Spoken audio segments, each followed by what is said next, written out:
Įsidarbinimo portfelis – tai naujas projektas, kurį finansuoja Europos komisija pagal programą Erasmus+.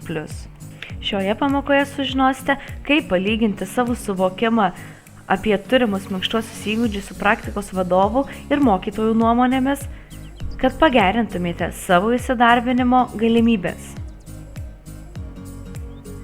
Suprantama, kad įmonės atstovas, praktikinių pamokų mokytojai ir jūs patys būsite suinteresuoti trigubų vertinimu. Tai leis jums galbūt padedant mokytojui įsivertinti savo minkštuosius įgūdžius.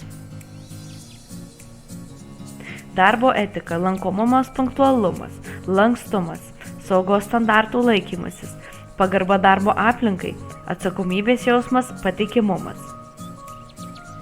Bendruomeniškumas, santykiai su kitais, prisistatymas, emocijų valdymas, etiketas, asmeniniai savybės, bendravimas, savarankiškumas, iniciatyvumas, prisitaikymas. Geriau suprasite, ko iš jūsų tikimasis ir galėsite geriau koreguoti savo socialinės ir profesinės nuostatas.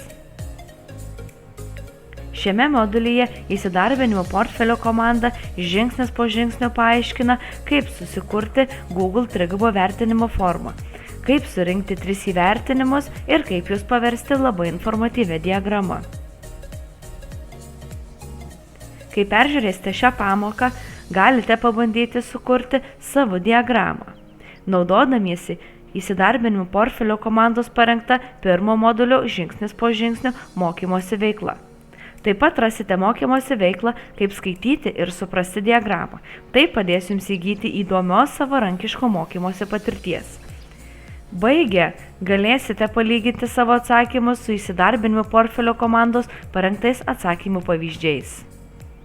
Jei turite klausimų, visada galite susisiekti su savo mokytoju, naudodamiesi įsidarbinimo praktikos bendruomenė Telegram kanale.